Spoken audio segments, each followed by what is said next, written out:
¿Feliz sábado? Hey. Uno dice que estas cosas son fáciles de manejar hasta que uno se las pone. Y ya yo entiendo los issues que uno ve aquí al frente. Ah, mira, ahora se oye mejor. ¿Oye mejor? Sí. ¿Cómo se sienten? Bien, perseverando, que estoy esperando. Amén. No quiero no ver si se ponen nerviosos. No se para aquí, así que. Para la reflexión de esta mañana, probablemente la lectura bíblica sonó bastante ambigua porque está como que en el medio de mucho de un texto y como que no tenía ni como que un principio claro ni un fin claro, pero creo que en el trayecto de esta reflexión vamos a entender. Y quiero comenzar diciendo que Jesús dijo, no solo de pan, ¿qué? Vivir el hombre, sino de toda ¿qué? Palabra que sale de la boca de Dios. Y todos hemos venido en esta mañana a escuchar ¿qué? La palabra de Dios. Esa que viene del cielo y cuando entra a nuestro corazón y a nuestra mente, siempre produce buenos frutos. Esperemos que en esta mañana, a través de esta reflexión, el Señor pueda hablarnos, que nosotros podamos oírle y aprender de sus enseñanzas. Para introducirnos al tema de esta mañana, yo quiero leer más en contexto parte de lo que leyó el versículo aquí Wilfredo. Y para los que les guste seguirme, vamos a estar leyendo Mateo capítulo 27, versículos 33 y 34. Luego pasaremos a los versículos 38 al 46. Y luego terminaremos con los versículos 50 al 51. ¿Estamos bien? Vamos allá. Mateo 27, 33 y 34. Y dice: y cuando llegaron a un lugar llamado Gólgota, que significa lugar de la calavera, le dieron de beber vinagre mezclado con hiel, pero después de haberlo probado, no quiso beberlo. 38. Entonces crucificaron con él a dos ladrones, uno a la derecha y otro a la izquierda. Y los que pasaban le injuriaban, meneando la cabeza y diciendo: tú que derribas el templo y en 3 días lo reedificas, sálvate a ti mismo. Si eres hijo de Dios, desciende de la cruz. De esta manera también los principales sacerdotes, escarneciéndole con los escribas y los fariseos y los ancianos, decían: a otro salvó y a sí mismo no se puede salvar. Si es el rey de Israel, descienda ahora de la cruz y creeremos que en él. Confió en Dios, líbrele ahora si le quiere, porque ha dicho: soy hijo de Dios. Lo mismo le injuriaban también los ladrones que estaban crucificados con él. Y desde la hora sexta hubo tinieblas sobre toda la tierra hasta la hora novena. Cerca de la hora novena, Jesús clamó a gran voz diciendo: Eli, Eli, lama sabactani. Esto es: Dios mío, ¿por qué me has desamparado? 50 y 51. Mas Jesús, habiendo otra vez clamado a gran voz, entregó el Espíritu. Y he aquí el velo del templo se rasgó en dos, de arriba abajo, y la tierra tembló, y las rocas se partieron. ¿Qué escena tenemos aquí en esta mañana? Tenemos la escena de ¿qué? De la crucifixión. La escena que se muestra aquí es la de 3 hombres que penden de ¿qué? De una cruz. Esta escena tiene 2 caras muy diferentes. Una aparente y una que es muy real. La aparente es la escena normal de aquel entonces. En aquel entonces era muy común que este tipo de muertes sucedieran. 3 hombres mueren en una cruz. Pero la real es la admirable. La real es la de un Dios que muere para redimir a la criatura humana. Y está curioso porque si nosotros nos fijamos en las religiones paganas y en las mitologías paganas, cada vez que hay una separación o un problema entre la divinidad y la criatura, quien siempre se sacrifica es la criatura para lograr reconectar nuevamente con su divinidad. Si usted busca y usted analiza, en todas esas religiones paganas y mitologías, es la criatura la que debe sacrificarse, la que debe hacerlo todo. ¿Para qué? Para volver a estar en paz con su divinidad. Sin embargo, te darás cuenta que aquí es lo opuesto, porque en este caso no es la criatura la que se sacrifica para tener paz con su criatura, con su divinidad, sino es ¿quién? La divinidad quien se sacrifica y lo deja todo para reconectar nuevamente con su criatura. ¿No es maravilloso? Amén. El relato leído es algo que para muchos no es normal. Se dice que allí estaban los principales sacerdotes, también estaban los escribas y los fariseos y los ancianos del pueblo. Allí estaban técnicamente lo que hoy en día podríamos llamar los teólogos, los investigadores de la ley, los estudiosos de las escrituras. Allí estaban todos los hombres de experiencia que quizás hoy en día nosotros podemos conocer, que conocen las escrituras como que la palma de su mano, como uno dice, y que todos miran en Jesús, que ven a qué, a un mentiroso, a uno que les ha engañado. El espíritu de profecía dice que hasta sus propios discípulos dudaron ¿qué? De él.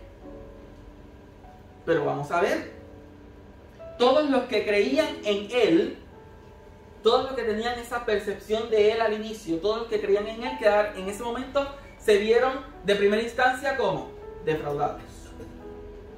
Vieron a su rey, a quien tenía que venir a qué, a reinar según sus expectativas, lo vieron como crucificado, muriendo, agonizando. ¿En dónde? En una cruz. Por lo tanto, la primera impresión de todos estos hombres eruditos de la Biblia, de las escrituras, de las enseñanzas, estaban como defraudados. Pero había un hombre dentro de toda esta multitud. Había ¿qué? Un hombre que mira a Jesús y que ve a un Mesías, a un rey, a un Salvador. Es muy fácil, escuchen bien, es muy fácil ver a Jesús como Dios cuando le ves hacer milagros, cuando le ves a resucitar muertos y aún cuando le ves resucitando él mismo en su resurrección. Es fácil verlo como Dios de esa forma, pero no es fácil verle como Dios mientras está colgado ¿dónde? En una cruz, esperando a su muerte. Y la pregunta que tú y yo debemos hacernos en esta mañana es: ¿cómo es que ese hombre sí vio lo que los demás no vieron? ¿Quién era ese hombre? Nosotros decimos que ese hombre era ¿qué? Un ladrón. El tema de esta mañana se titula El ladrón bueno. ¿Ladrón? Bueno. Repito otra vez, el ladrón ¿qué? Bueno. Y enfatizo con signo de pregunta. ¿Ladrón? Cuando oyes la palabra ladrón, ¿qué viene a tu mente? Alguien que hace cosas malas. ¿Alguien que hace cosas malas? ¿Qué viene a tu mente cuando llegas a la palabra ladrón? ¿Qué tipo de vida tiene una persona que es un ladrón? ¿No confías en él? ¿No confías en él? De mala fama. Ok, pero vamos entonces vamos a ir un poquito adentrándonos en todo esto y vamos a aplicarlo al día de hoy. Sabemos que la Iglesia Adventista tiene un ministerio de las cárceles, ¿correcto? Y sabemos que y vamos a suponer que Wanda, que tú vas a ir a una de las cárceles a visitar a un prisionero porque tú vas a hablarle de Dios. Y te encuentras de que tú estás allí, están hablando, están compartiendo. Y de momento, él te pide la Biblia. Él te pide la Biblia. Tú se la das. Y de momento él te abre en un libro en particular y te comienza a leer de la profecía, del tiempo, del fin. Y te pega a explicar cosas que quizás te las explican mejor que cualquier persona aquí en la iglesia que quizás cualquier otro pastor o cualquier persona erudita de esto. Y te continúa hablando y te asombras. Pero es que es un ladrón. Por lo tanto, razonemos un momento. ¿Qué probabilidades hay de que una persona que es un ladrón tenga más intelecto y conocimiento de la palabra y de las escrituras y del espíritu de profecía y de las profecías que un erudito de la iglesia que se ha dedicado a eso? ¿Cómo? Pocas o ninguna. Porque si conocemos bien la historia de un ladrón, pues obviamente no va a dedicarle tiempo a eso. Y probablemente va a saber cero comparado con alguien que ha dedicado su vida a la teología y a estudiar lo que es este libro. Pero cuando nos encontramos con esta situación que quizás hipotéticamente hemos creado aquí, que te encontraste, ¿qué puede llegar a tu mente? Esto no es un ladrón simplemente. ¿Esto es qué? Tú tuviste que ser adventista. Tú tuviste que haber leído la Biblia. Tú eras algo antes de esto. O sea, uno comienza a ver y uno viene y lo va conectando los puntos. Ahora, vamos a volver a la lectura de los tiempos. Cojamos esa referencia y vamos a los tiempos donde está este ladrón. ¿Dónde? En la cruz. Porque aquí hay un hecho bien innegable, que este hombre fue capaz de ver lo que nadie más pudo ver. Él fue capaz de ver lo que nadie más pudo ver. ¿Quién era este hombre? Entonces, seguimos preguntando, ¿qué explicación hay? ¿Era simplemente un ladrón? Los ladrones, por lo general, no eran puestos en la cruz. Tenías que tener un pecado más o una sentencia. Tenías que haber hecho algo peor que robar para estar ¿en dónde? En la cruz. Por lo tanto, tenemos un punto. ¿Qué está pasando aquí? ¿Qué hay detrás de todo esto? Es verdad que cuando vamos a Mateo y a Marcos, ambos hombres le llaman a estas dos personas colgando aquí, ¿cómo? Ladrones. Pero cuando vamos a Lucas, que es el evangelista más detallista, le llama malhechores. Ya estamos cambiando el término un poco. Va como que más que.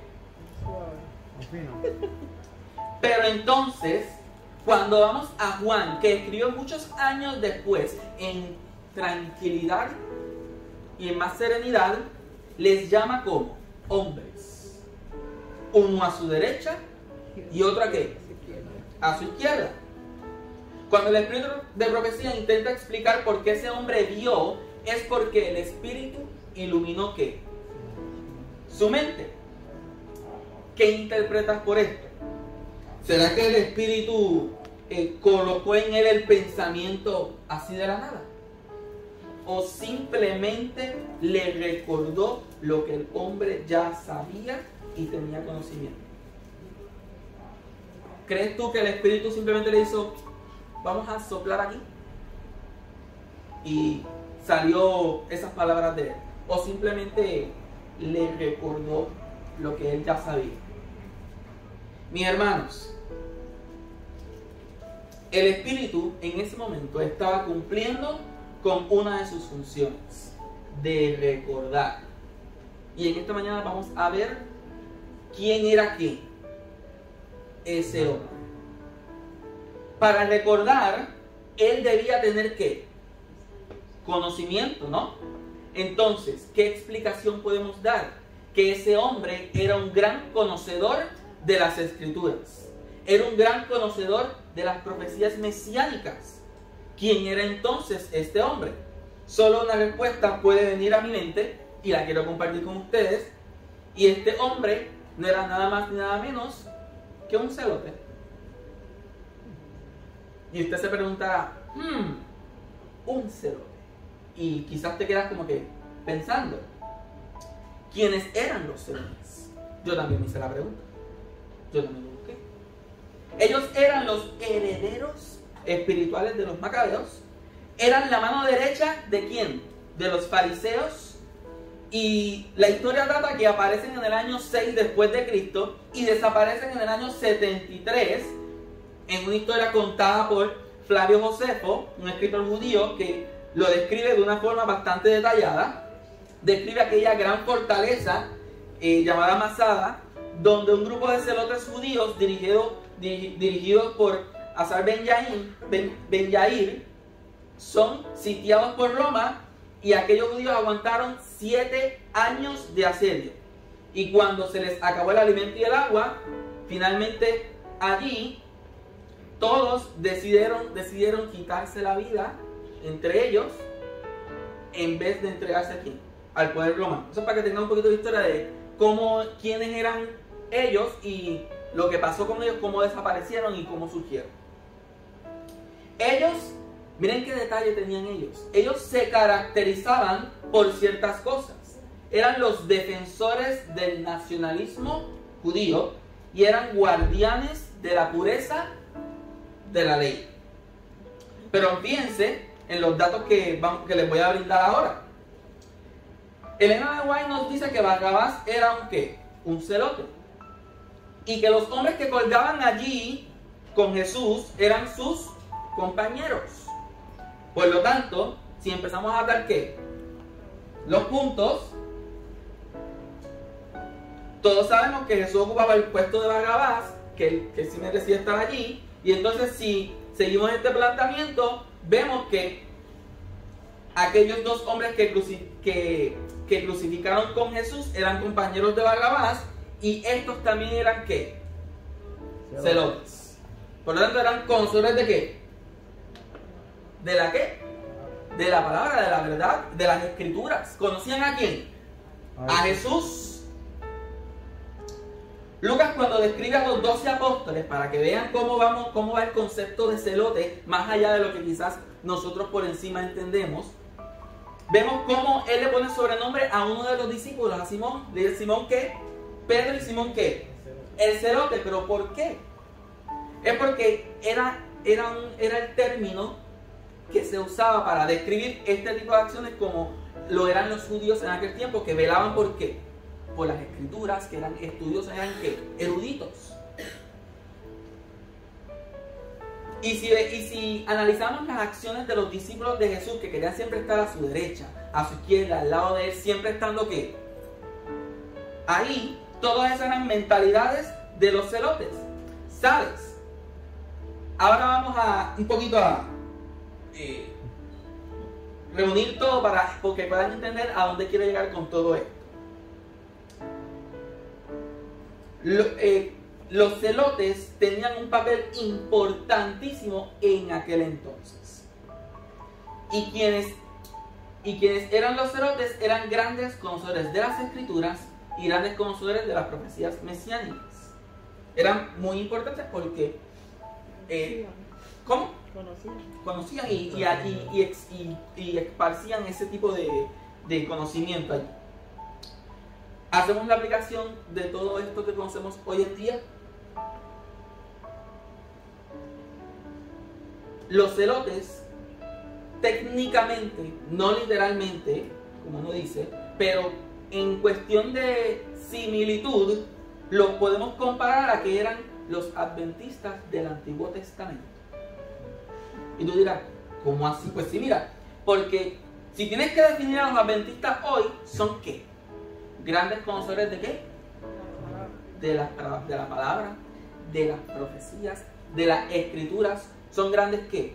Eruditos de la palabra. ¿Conocen qué? De la A a la Z. ¿Sí o no?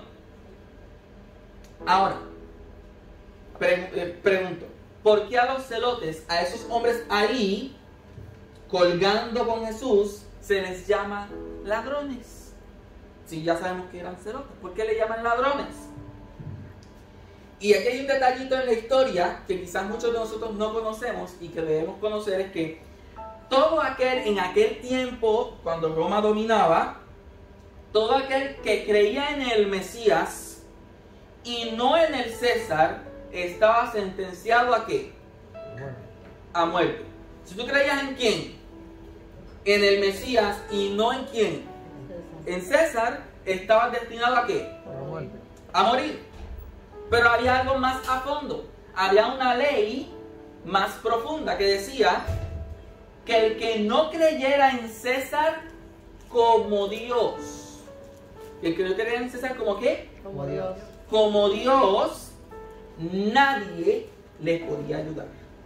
Nadie le podía emplear, o sea, nadie podía darle trabajo. Nadie le podía dar alimento ni vender comida.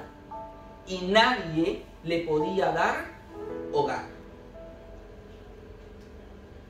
Por lo tanto, ¿qué tenían que hacer los celotes? Robar. ¿Qué hacían los celotes? Robar. ¿Y por qué robaban? Para sobrevivir y para no comprometer a nadie. Pero los que estaban allí no eran ¿qué? Simplemente ladrones. Ahora, ya que aclaramos las descripciones, que hemos visto y entendido el panorama que tenemos de frente, vamos a representar la escena del Gólgota. Y voy a mover esto un poquito, ¿sí? Acá, que me puedan...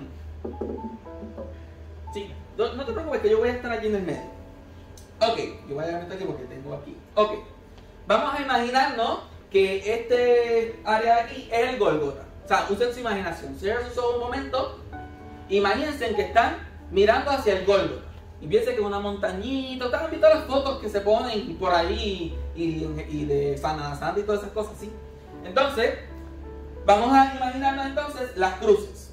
Tenemos una cruz en el medio que es la de quién. Tenemos uno a la derecha. No izquierda. Y tenemos uno aquí. A la izquierda. Ok. Vamos a ver. Ya entendemos, ¿verdad? Grábate bien esta escena, porque esta escena representa, escuchen bien, la escena de esta crucifixión con las tres cruces y los ladrones representa lo que vivirá la iglesia en el tiempo del fin. ¿Escuchó bien? Esta escena que usted está imaginándose aquí representa lo que tú y yo viviremos cuando, en el tiempo del fin. Y ahora vamos a analizar lo que ocurrió aquí y vamos a ver lo interesante de esto. Primero, queremos aclarar el término de por qué llamamos a un ladrón bueno y al otro malo. ¿Por qué el derecho era qué? Bueno, ¿y por qué era malo? Porque este creyó en él. ¿Será por eso? ¿Y porque aquel no creyó en él? Pero si vamos atrás a lo que dijimos, ellos están colgados ahí porque ¿qué?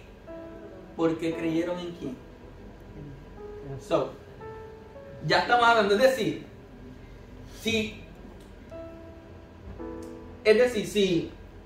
si ambos estaban ahí en la cruz, conociendo todos los datos, era porque ellos habían creído en quién, en el Mesías. Entonces no es justo decir que uno era bueno porque no creía y el otro era malo porque uno era bueno porque creía y el otro era malo porque no creía. Porque la causa de que los dos estuvieran ahí, además de ser ladrones, era que habían ¿qué?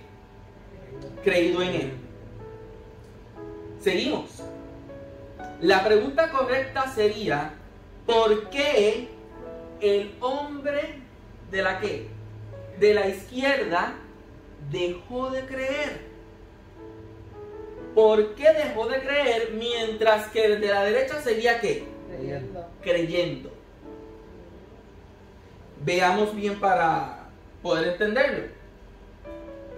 Este hombre miraba a Jesús, lo miraba, y como no cumplía con sus expectativas, dejó de ¿qué? De creer. Imagínenselo. Yo lo quería ver como rey, reinando, pero lo veo como derrotado en una cruz, en un madero, muriendo, desangrándose, sin poder ¿qué? Salvarse. Por lo tanto, dejó de creer porque sus expectativas no machaban con lo que estaba ¿qué? Viendo. Pues tú no eres el Mesías. Es decir, de la izquierda se dejó llevar por lo que veían sus ojos, mientras que el de la derecha siguió creyendo. Lo veía, lo miraba y no se dejó llevar por lo que veía ni por lo que oía, sino por lo que estaba escrito en las Escrituras. Qué importante es esto para nosotros, porque en el tiempo del fin ocurrirá lo mismo. Creyentes que esperan la venida de Jesús dejarán de ¿qué? De creer, mientras otros creyentes seguirán como creyendo. Pero sigamos porque hay más. Lo segundo que veremos es el diálogo entre ¿quién? Ellos. Entre los dos ladrones. El diálogo entre ellos. ¿Cuál era el tema de discusión entre ellos? Era en si creer o no creer en quién. Mira que estaba en el medio. Era en si creer o no creer en quién. En Jesús. Y cuando analizamos los argumentos, ¿cuál tiene más peso? ¿El creyente o el no creyente?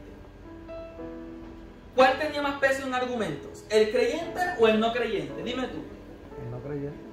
El no creyente. El creyente no tiene argumentos en este momento. Si usted mira la escena, si se la graba, fíjese. El creyente no tiene argumento alguno para justificar por qué él sigue ¿qué? Creyendo. Versus el no creyente que tiene todos los argumentos necesarios para dejar de ¿qué? De creer. El creyente solo tiene fe. Y la fe no es un argumento. Porque la fe no tiene en cuenta la razón ni la lógica.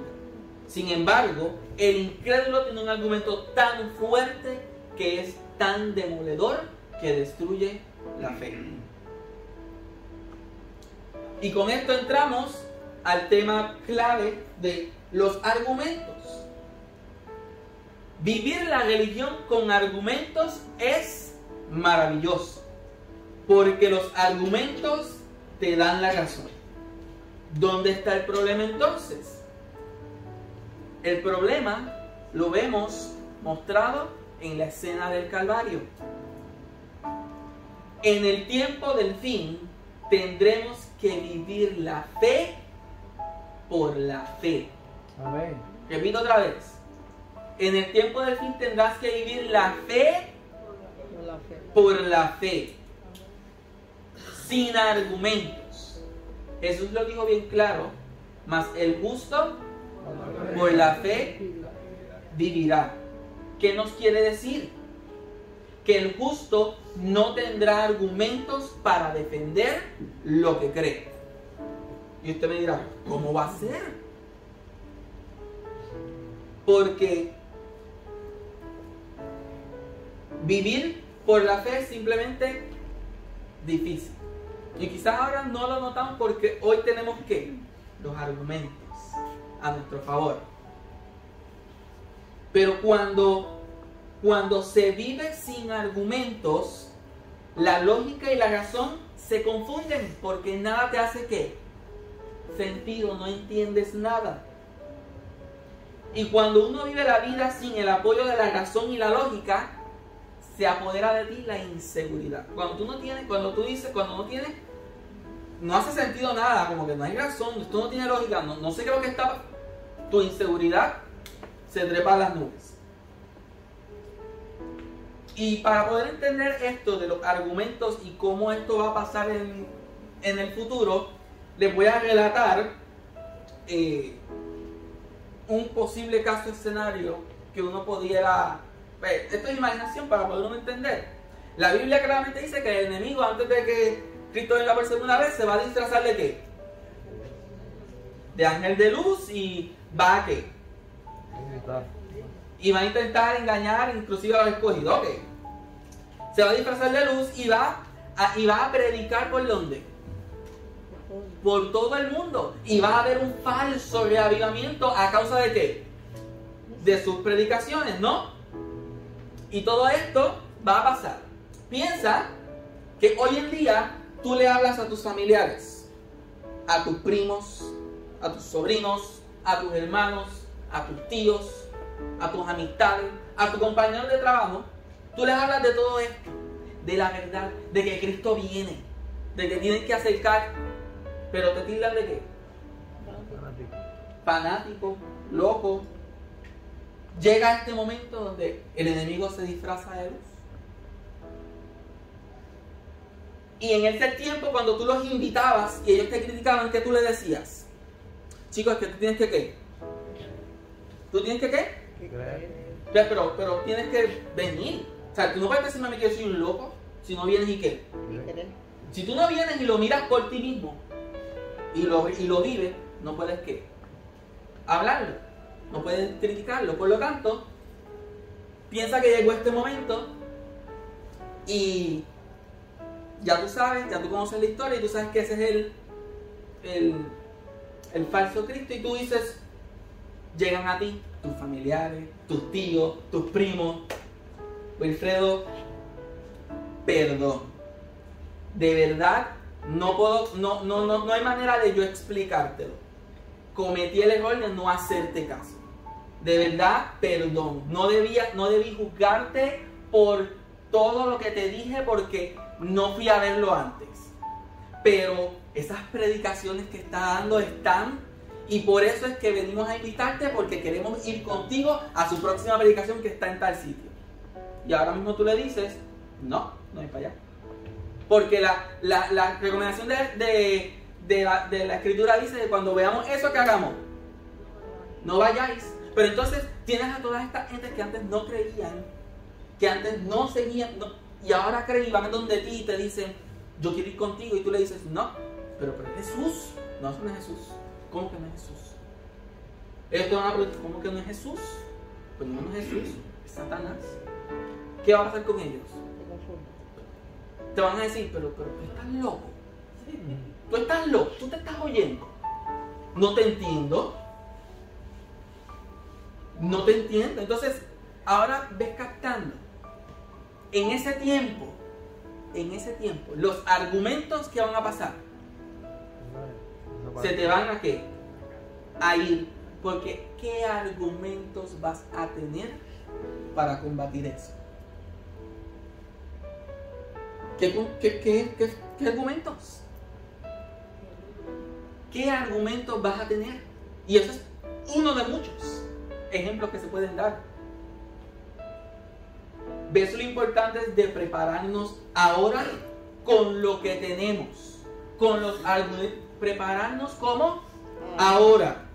Porque todo esto se nos quitará y tendremos que vivir por fe. Amén. ¿Y sabes cuál es el problema de los discípulos al final? Que quedaron defraudados.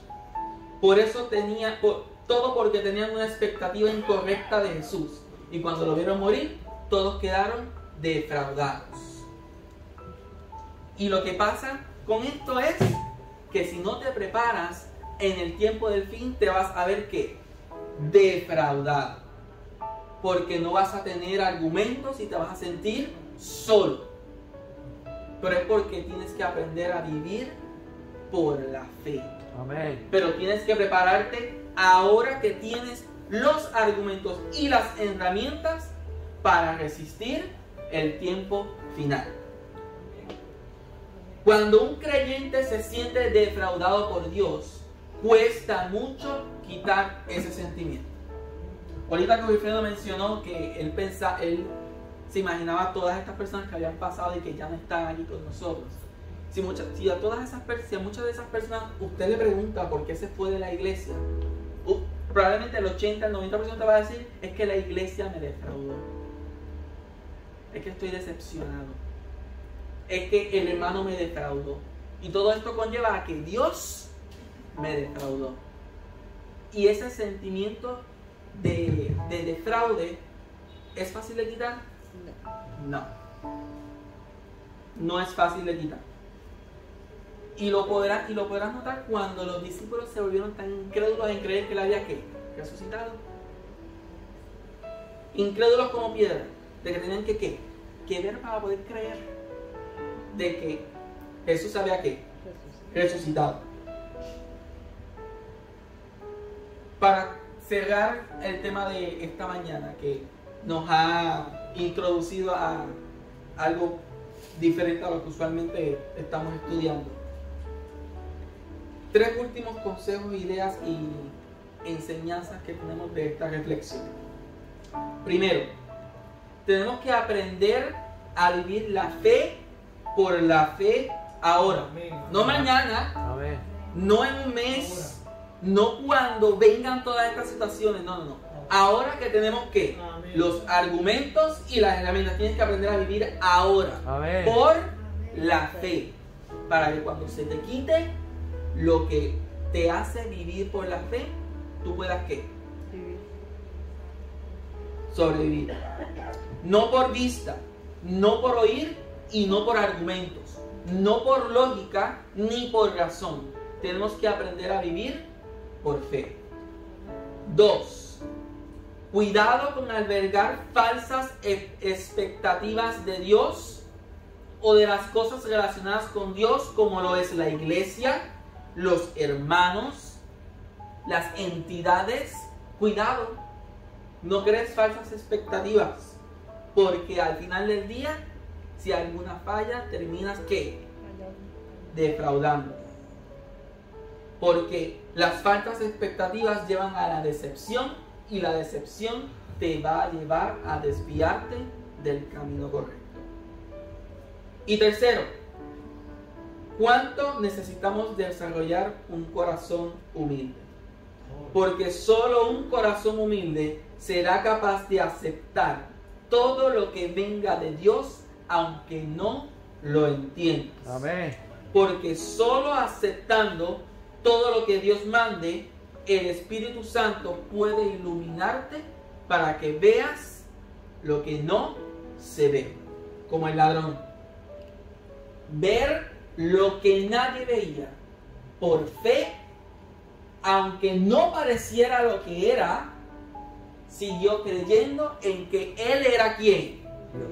Dios. Amén. Él era ¿qué? Su Salvador. Él era su Rey. Y Él estaba ahí, ¿por quién? Por Él.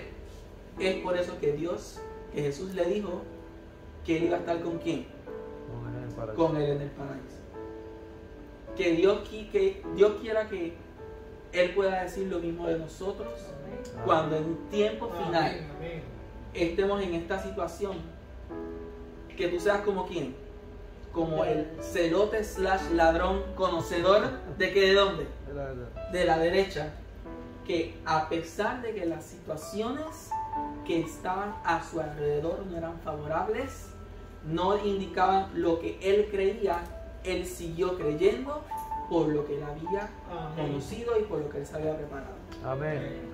Que Dios nos bendiga y nos continúe ayudando para poder acercarnos cada día más a Él y estar listos para su pronto regreso. Amarte más, Jesús, quisiera yo. Oye mi humilde voz, mi Salvador. Yo quiero amarte más, amarte mucho más, amarte más, amarte, amarte más. Oremos. Padre nuestro que estás en el cielo, gracias por este mensaje que nos acabas de traer. Permite que nosotros como cristianos y como hijos tuyos podamos consagrarnos cada día para que seamos como ese ladrón de la derecha, que a pesar de que las situaciones no eran favorables, siguió creyendo. Permítenos prepararnos de manera que en el tiempo del fin podamos seguir creyendo en ti, confiar en tus palabras y permanecer firmes para tu pronto regreso. Bendícenos ahora que regresamos a nuestros hogares, que tú puedas continuar bendiciéndonos en este sábado y que puedas continuar con nosotros. Gracias por todo, en tu nombre lo pedimos. Amén. Amén.